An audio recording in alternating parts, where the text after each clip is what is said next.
तो जो सबसे बड़ी चीज है बिहार में, तो और ज्यादा राजनीतिक जातिवाद का देखा जाता है, जो मुझे कतई पसंद नहीं है। ये मेरा व्यक्तिगत राय है कि बिहार में कूट कूट करके जातिवाद का राजनीतिक भरा हुआ है, ये कतई नहीं होनी चाहिए। तो सर, आप बिहार से आते हैं और आज बिहार पे बात हो गई कि जो प्रशांत किशोर जी है, जिन्होंने अभी अभी बिहार में अपने पैर पसारे हैं, एक नई राजनीति खड़ी की है। उन्होंने कहा कि बिहार में बहुत हो गया भ्रष्टाचार, बिहार में लाओ एक नई सरकार। उनका ये नारा है कि बिहार में बहुत हो गया भ्रष्टाचार, बिहार में लाओ एक नई सरकार। तो वो उस पहल को लेकर आज बिहार के जगह जगह घूम रहे हैं। तो प्रशांत किशोर जी का जो राजनीति आप कैसे देखें? क्योंकि जो राजनीति एक विशेषज्ञ है, वो कहते हैं मैंने 10-12 मुख्यमंत्री बनाए, मैंने प्रधानमंत्री तक मैंने बनाया। तो बिहार की जनता अब हमें मौका दे और हम बिहार का विकास करेंगे। तो प्रशांत किशोर जी का इस भाषण को कैसे मानते हैं आप? देखिए, जहाँ तक मैं न्यूज़ चैनल के थ्रू देख रहा हूँ, प्रशांत किशोर जी काफ़ी मेहनत कर रहे हैं और वो गांव-गांव, घर-घर एकदम धरातल पे जो एक्चुअल होना चाहिए, जो एक्चुअल पटकथा है राजनीति का, ये प्रशांत किशोर जी कर रहे हैं। इसमें कहीं से दो मत नहीं है। अच्छा, यस। तो इस समय क्या लग रहा है आपको, बिहार के अंदर क्या इस समय कुछ नई राजनीति जन्म लेने वाली है, उथल पुथल होने वाला है, या फिर बिहार में बीजेपी फिर आ सकती है? देखिए, पहले मैं प्रशांत किशोर जी के बारे में बता दूं कि ये किंग मेकर तो होंगे, यस, गेम चेंजर होंगे, इसमें कहीं से कोई डाउट नहीं। और दूसरी तरफ भाजपा एनडीए की जहां तक गठबंधन की बात है, तो ये मेरा मानना है कि सरकार एनडीए भाजपा जेडीयू गठबंधन की ही बनेगी।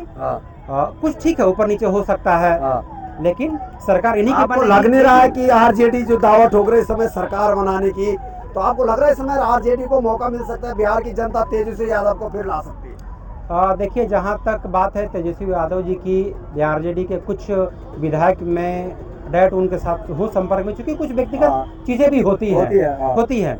लेकिन मैं बताऊं, बिहार में क्या मुझे अलग देखने को मिलता है, अगर वहाँ आरजेडी आए, मैं खुल के बोल रहा हूँ, यहाँ की दिल्ली से मैं खुल के बोल रहा हूँ कि अगर वहाँ आरजेडी आती है तो ठीक है, व्यक्तिगत बहुत सारे पहलू इनका तेजस्वी जी का अच्छा है, लेकिन मेरा ये चैनल के माध्यम से बुरा ना माने यादव जाति के लोग या वैसे जाति के लोग जो आरजेडी से जुड़े हुए हैं, इनका एक अलग मेंटेलिटी है।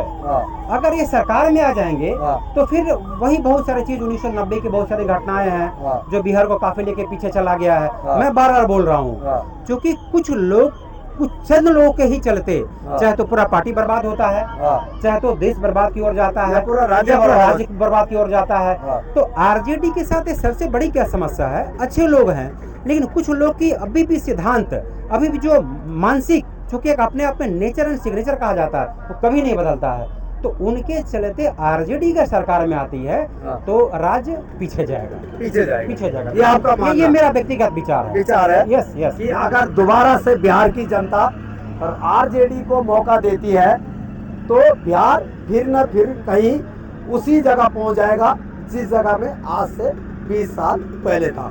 लेकिन यहाँ पे इनका मानना है कि प्रशांत किशोर जी इस समय सरकार बनाए चाहे ना बनाए, लेकिन गेम चेंजर का रोल बिहार में जरूर करेंगे।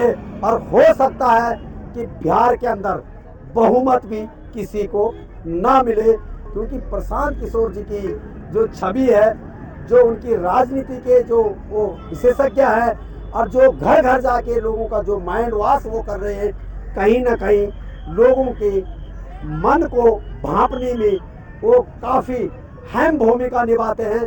और हो सकता है कि बिहार की काफ़ी जनता का वो मन भी इस चुनाव में बदल सकते हैं। तो और क्या विचार है? यस, बिहार के बारे में मैं कुछ और चीज़ बोलना चाहूँगा। चाहे जितनी भी पुरानी सरकारें हों, सबसे पहले सरकार ये ध्यान दे, पुरानी सरकारें हों तो चूंकि अब तो इलेक्शन ही आ रहा है, तो आने वाला सरकार ये ध्यान दे कि जितने भी फैक्ट्रियाँ, आज जानते हैं सबसे बड़ा दुख क्यों लगता है मुझे, क्योंकि मैं बिहार से हूँ, मैं 12 बोल रहा हूँ, खेद होता है, दुख आहत हो जाता हूँ कि बिहार में जितने भी फैक्ट्रियाँ हैं आज से लगभग सब बंद पड़े हुए हैं। सोचने वाली बात है। तो रोजगार कहाँ से आएगा? आज ये प्रवासी मजदूर कहा जाता है, प्रवासी मजदूर। आज बिहार के लोग जाकर के चाहे पूरा महाराष्ट्र की बात करें तो, पूरा गुजरात का बात करें तो, पूरा आप केरला की बात करें तो, पूरा जहां भी आप उठ के चले जाएं, आपको मैं आहत नहीं पहुंचाना चाहता हूं, लेकिन जो छोटे दर्जे के लोग हैं, जैसे आप देखिए वहाँ जाकर के देखेंगे तो सारे बिहारी आपको गार्ड की नौकरी करते नजर आएंगे, चपरासी की नौकरी करते आएंगे, साफकर्मी, यस बेलदार नजर आएंगे, साफकर्मी नजर आएंगे, छोटे छोटे गार्ड जो है वो नजर, छोटे छोटे लोग काम करते हुए नजर आएंगे। मुझे दुख इस बात का लगता है कि अगर हमारी पहली की सरकार है, मैं बोला कि मैं फक्र के साथ बोलता हूँ कोई बात, अगर हमारी पुरानी सरकारें इस पे ध्यान दे होती कि बिहार के जितने बिहारी जो हैं प्रवासी मजदूर ना हो करके बिहार में उन्हें अगर हम रोजगार मुहैया कराते, तो इससे बिहार की जीडीपी भी तो बढ़ेगी, जीडीपी बढ़ेगी। बिल्कुल जो पैसा बिहार का मजदूर शहर में आके कमाता, शहर में खर्च करता, उसी पैसे को बिहार में कमा के बिहार में खर्च करेगा तो वहाँ की जीडीपी बढ़ेगी। बिल्कुल बिल्कुल बिल्कुल जीडीपी बढ़ेगी। मैं बता रहा हूँ सर, मैं चूंकि दक्षिणी, मैं साउथ बिहार से आता हूँ, मेरे यहाँ 2 थर्मल प्लांट है, एनटीपीसी के 2 थर्मल प्लांट है, वहाँ मैं A to Z जानता हूँ सब कुछ। वहाँ पे इतनी संभावना है, लेकिन लोकल के जो भी आपके राजनीतिक लोग हैं वो ध्यान नहीं देते हैं। ये विडम्बना है अपने आप में, ठीक है। अगर वहाँ पे रोजगार पॉइंट ऑफ व्यू से देखें, वहाँ आप बिजनेस पॉइंट ऑफ व्यू से देखें तो बहुत लोग वहाँ पे रोजगार और बिजनेस, यानी सबसे बड़ी बात है कि बिहार शिक्षा के मामले में सबसे अव्वल है। यस। सबसे बड़े जो राजनीतिकार थे, सबसे बड़े जो IAS अफसर से लेकर राजनीतिकार, जो बड़े बड़े मैंडेट आदमी जो बिहार से पैदा हुए हैं, बिहार की शिक्षा से निकल के बाहर आए, लेकिन बिहार आज की डेट में सबसे गरीब और पिछड़ा हुआ। क्यों? उसका कारण यह है कि बिहार के अंदर जितनी भी फैक्ट्रियां हैं वो सब बंद पड़ी हुई हैं, और सरकार ने वहाँ पे कुछ ऐसे काम नहीं किया ताकि बिहार के लोग बिहार में ही रोजगार पाएं और वहाँ की जीडीपी बढ़ाएं, जिस वजह से आज बिहार के लोग देश के कोने कोने में दिहाड़ी मजदूरी और बेलदारी करने को मजबूर है। तो सरकार को इस चीज़ पे सबसे पहले ध्यान देना है कि बिहार के अंदर बंद पड़े फैक्ट्रियों को चालू करें और कुछ नया रोजगार के संसाधन जुटाएं, ताकि बिहार के लोग कम से कम बिहार से बाहर जाएं।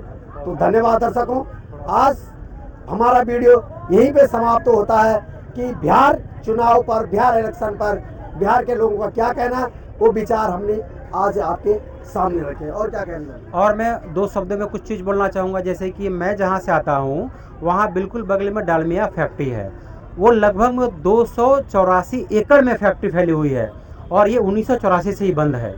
सोचने वाली बात है। अगर राजनीतिक वहाँ की जितने भी प्रतिनिधि इससे पहले हुए उस पर ध्यान देते, आज कितना रोजगार बढ़ जाता।